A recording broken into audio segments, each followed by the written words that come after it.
Este video es la recopilación de los temas más sobresalientes del seminario de filosofía. Hablaremos sobre los diversos conocimientos que adquirimos. Comenzaremos explicando los inicios de la filosofía, que así como todo, tienen origen. Como primeros filósofos podemos recordar a Tales de Mileto, los pitagóricos, Genófales, Parménides, Anaximandro, Empédocles, Anaxímenes, Heráclito, Anaxágoras y Demócrito. Los que estudiaremos con más profundidad son Sócrates, Platón y Aristóteles.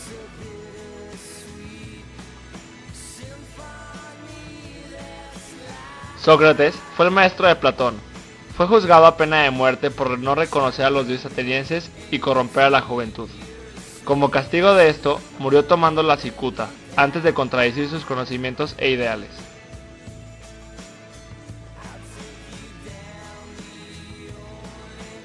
Platón fue maestro de Aristóteles. Él hablaba de dos mundos, el de las ideas y el de los objetos.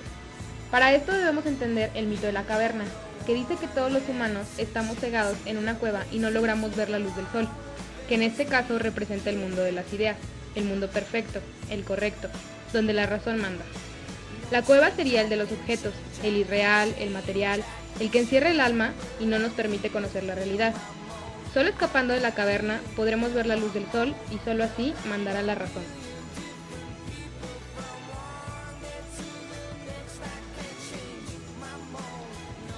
Aristóteles, alumno de Platón, aportó grandes ideas y teorías en la mayoría de las ciencias, como la lógica, la metafísica, la filosofía, la sociología, la política y la ética, entre otras.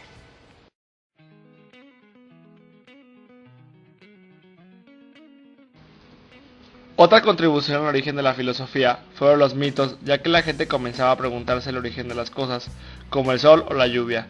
Estos cuestionamientos detonaron que diversos estudiosos como los que ya nombramos comenzaran a cuestionarse todo lo que veían y a formular sus propias teorías. Ahora, nos adelantaremos al siglo XIX, donde en Europa los hombres sufrieron una gran crisis social que trascendió de gran manera en las sociedades futuras, debido a la aparición de la revolución industrial, que provocó una lucha entre clases sociales por la marginación y explotación de los obreros.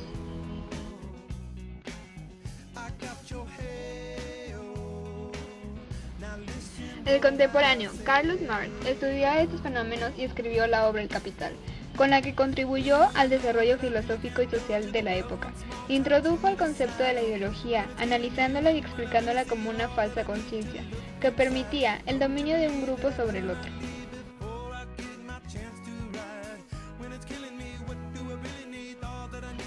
Al marxismo se le considera materialismo dialéctico, pues sintetiza y unifica el materialismo filosófico por una parte y por otra la teoría de las contradicciones de Hegel, transformándola, añadiéndole un carácter materialista en lugar del idealista. En el siglo XVIII, Immanuel Kant estudió los grandes valores de la humanidad, haciendo grandes aportes a la ética y a la filosofía. Planteó tres preguntas: ¿qué puedo conocer? ¿Qué debo hacer? ¿Y qué me cabe esperar? Esas tres preguntas sintetizan quién soy yo, una gran pregunta filosófica.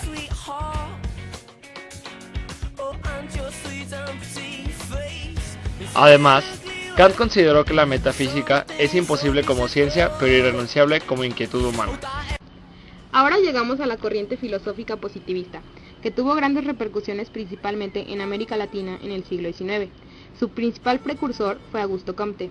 El positivismo es 100% objetivista, científico y racional. Se basa principalmente en el método científico. Rechaza las ciencias no fácticas como son las humanísticas y solo considera como ciencias ciertas a la física, a la matemática, biología, química, entre otras.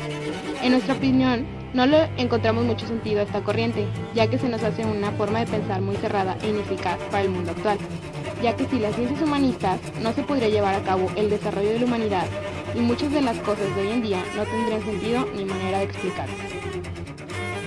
Fenomenología, corriente filosófica interdisciplinaria, impulsada y estudiada principalmente por Edmund Husserl. Rechaza el idealismo propuesto por Platón. Es una corriente no fáctica ya que es subjetivista y no se basa en el método científico. Está basada en el desarrollo de la conciencia, que es el desarrollo de la intencionalidad para describir esencias. podemos hacer una diferencia entre la conciencia psicológica y la conciencia fenomenológica. La primera solo estudia la parte mental y conductual, y la segunda busca descubrir las esencias de las cosas, lo que es en sí, es decir, ir a las cosas mismas independientemente si nos gustan o no. Ahora hablaremos un poco de Nietzsche y su relación con la filosofía. Empezaremos con su frase "Dios ha muerto". Esta frase fue tomada del libro de Anticristo, donde hace una crítica y análisis profundo del cristianismo. Estas ideas causaron una gran revolución de ideologías sociales.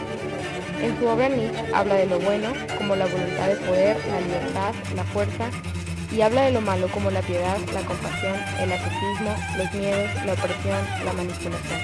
Es por eso que rechaza el cristianismo, ya que considera que debilita al hombre.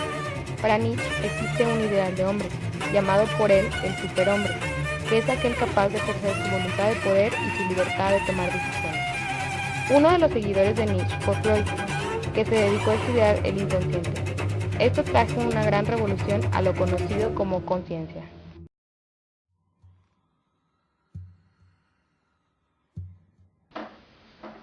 Estructuralismo. Para empezar, entendamos como estructura el modo en que las partes de un todo se conectan entre sí.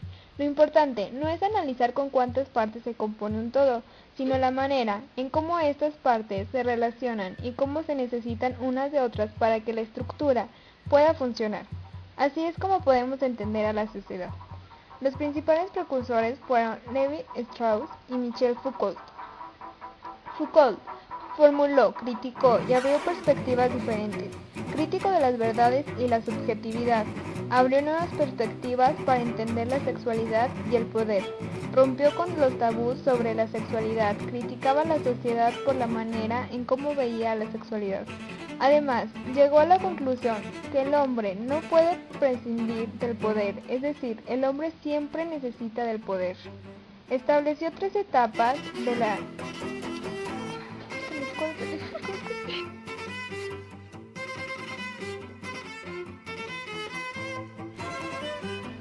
Estableció 3 etapas. La etapa arqueológica, que es analizar cómo se construyen los saberes a través de la práctica. La etapa genealógica, que es la búsqueda del origen, de dónde venimos y cómo nos hemos ido conformando. Por último, la etapa de la ontología histórica, que es la historia de lo que somos, cómo nos vamos construyendo a nosotros mismos y cómo nos convertimos en sujetos de conocimiento.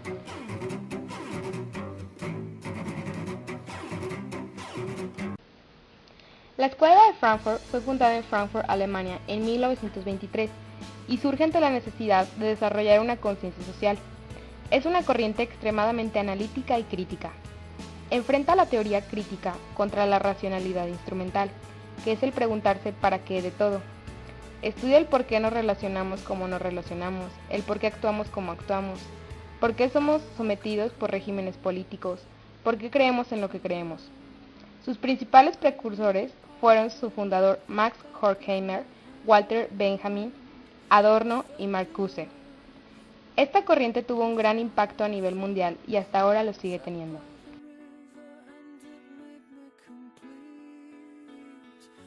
Posmodernidad. Posmodernidad se podría definir como el alertar sobre algo que anda mal en la sociedad y que requiere nuestra atención. Se caracteriza por la exaltación de la razón humana. Confía plenamente en los poderes de la razón y de la ciencia al grado de mistificarlos. Esta corriente critica el pensamiento hegemónico, es decir, el poder de imponer, ya que actualmente creemos todo. Estamos en un mundo lleno de meta-relatos hegemónicos, impositivos, y con eso nuestro pensamiento se vuelve débil. La posmodernidad critica la modernidad, al decir que somos indiferentes a la tolerancia. Ya nadie cree en la razón, la ciencia ha perdido credibilidad y confianza, lo público se ha vuelto privado y lo privado se ha vuelto público. Se confía en la astrología, esoterismo, videncia. La ciencia y el racionalismo ya no es lo único que explica la realidad en nuestra vida.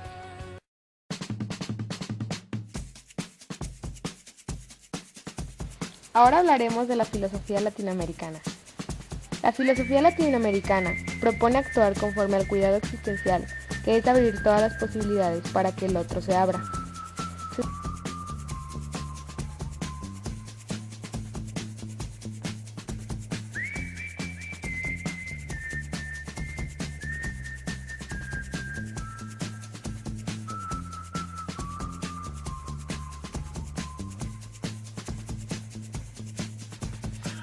I told you things I did before, told you how I used to be, would you go on with someone like me?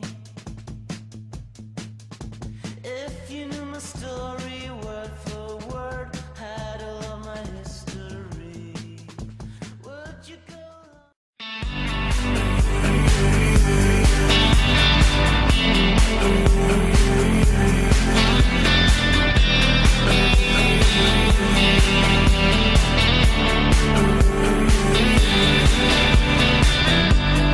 It's a lie that lets you away, baby. It's a love that keeps you safe. Is it forced to feel my taste?